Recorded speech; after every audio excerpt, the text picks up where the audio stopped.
Alright, now that we have two continuous loops of roughly the same size, that's pretty good. We did a pretty good job. I did one and Royal did one, my assistant here, and he did a really good job. He caught on quick. So now what we need to do is we're going to use these little things are going to run through the channel of the hammock, and they're going to compress the hammock on the end down to about this size here. So they'll be right in here. So what we need to do is run this through here. Now that may look like an impossible task. It is not. So let me show you how I do it. I get a little rope here, a little line. I tied a little loop in the end so that I have something to feel for. And now I'm just going to take my hammock here and I'm going to make sure I get into the innermost roll of my channel here. So there should be 4 total in here.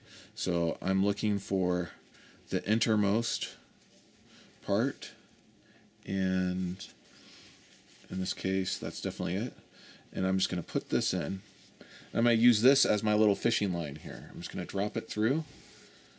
It's right there now. I'm going to see if I can get it to go all the way through. Get a wide shot of this. We'll see.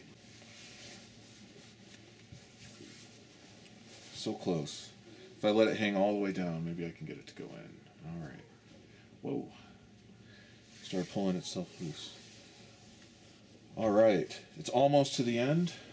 I want to make sure not to lose this end because I need it. And now I'm just going to pull the rest of this through here. And out she comes. Alright. So now we got this through. Now what we want to do is tie one of these loops through to one of these loops. You can do that was just tying a little knot on this one, to that loop. So now what I have to do is pull. I want to make sure that this end does not end up getting lost, so I'm going to make sure I hang on to that. You'll notice as I go it's bunching up. It's perfectly natural, nothing to be alarmed about. See, there's the other end here. It just keeps coming. You notice I did let go of that loop, which I said I wasn't going to, but that's okay. Now I'm going to pull that over so it gets started.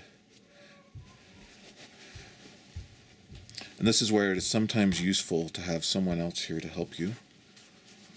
I'm going to work this over.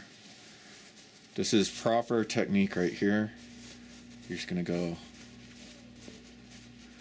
Keep going.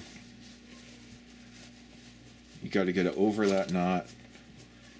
This way works. It's probably not the best for your dentist. If you have braces, maybe this is better because you're reinforced. But you can see here. Would you mind holding that? Thank you, Mr. Cameraman. And I'm gonna have to let out a little bit of slack here. Oh yeah. Now, in spite of what you may have thought at the beginning of this process, it actually has plenty of room on this loop. So now I'm just going to undo this. You can see one thing about this stuff, that's hollow core, it's nice to work with, but it doesn't hold a knot very well. It's really easy to undo knots. So that's a good thing and a bad thing. Now I'm just going to do a lark's head where I put one end through the other end. In this case, I'm going to go like this. And now I'm going to pull. And a lot of this, you'll see this easily has enough slack on it here. You get a nice little star of material here, as I might say. Okay, and I'm just pulling it tight, working it deeper and deeper. This is what's going to hold you right here. So you want to make sure you're good. Okay, and I like to pull it so that the edges that I sewed are on the inside of the hammock. Okay, so this edge is what's shown on the outside. It looks a little nicer. It's more aesthetically pleasing. So, and the last thing you want to do here is now you want to lark's head a loop onto a loop. Now you may look at this and say, how is such a thing possible? Well, it's almost like magic. You You may have to rewind this to watch it again. You put this on to your loop, and then you go around the ring. Pull it around. And look, just like this, watch it again. Put this on to your loop.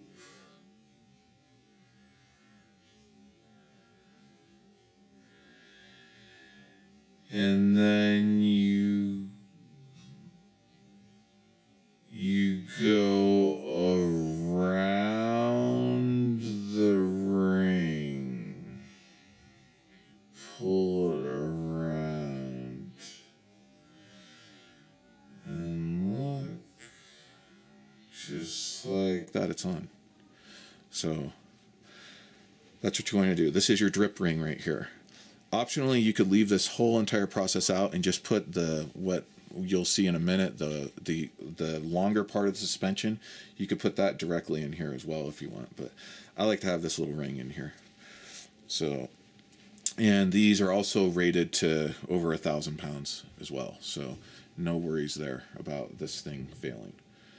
So, and we're just going to do the same thing on the other end as well, and we'll have this somewhat close to completion. We're going to take a measurement for the ridge line that needs to go in this.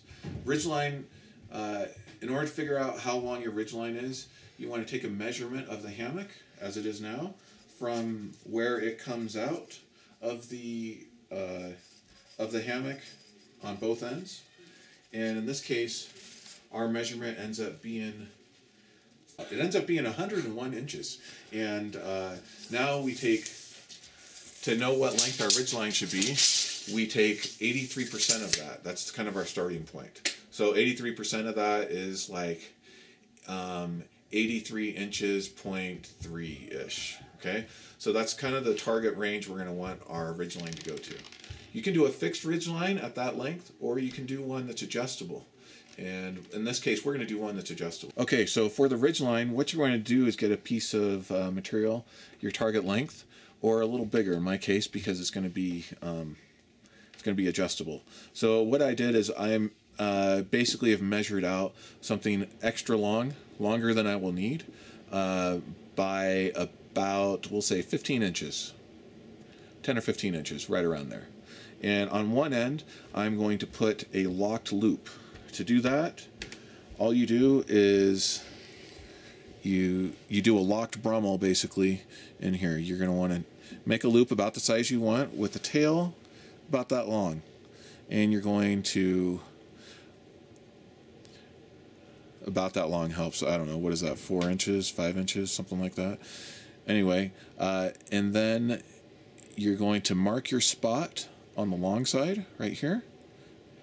You're going to poke a hole through, and you're going to pull this tail through right here. Okay? And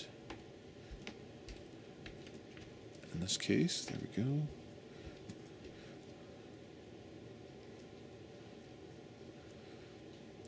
I'm going to lengthen this, pull this through.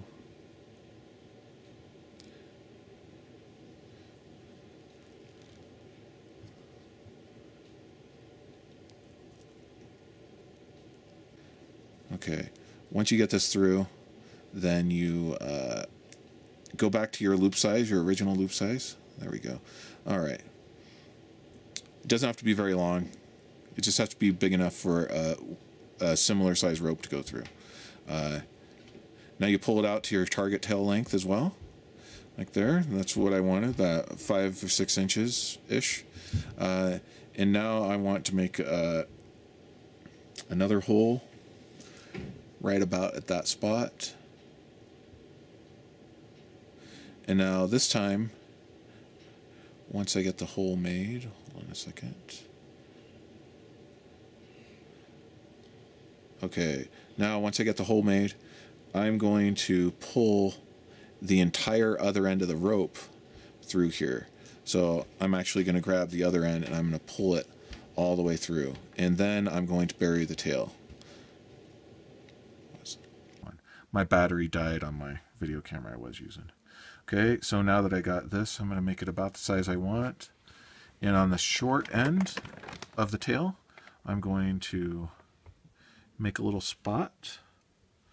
I'll use my little blue guy. Now, these things are not essential. You can actually make these perfectly fine with just a piece of wire or anything that fits through. So I'll show you kind of how that works. I'm just going to go through just like that. You end up with the same thing. Now I'm going to find my other end here. And here's the end. And I'm going to pull this end through.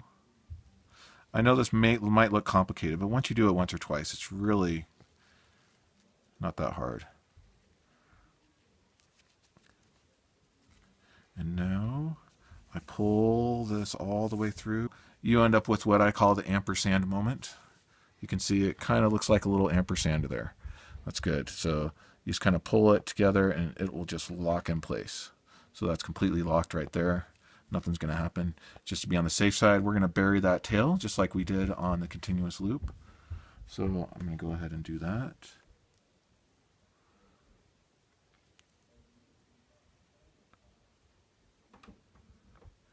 Now, again, you can do this with just a floral wire and you can be perfectly fine. It's just a little easier with the little knitting needle thing to make your tunnel. So, and I'm going to go right up to the edge here of it and pull it through. And I think you've seen this enough times to know how this goes down. I guess I could invent some little catchphrase for this part. I don't know. The rabbit goes through the tunnel or something. I don't know. Whatever. So let's see if this goes nice and smooth. Oh yeah, that was a smooth ride. Rabbit had a smooth ride through that tunnel. All right, pull that straight. Milk that down. Sweetness. Okay. Okay, so now we went ahead and put the purple bead on right here. So you can see, and now we're just going to pull that through nice and easy. And we did go ahead and cut that fray off because it was way too hard. And once the fray's cut off, it's a lot easier going, hopefully.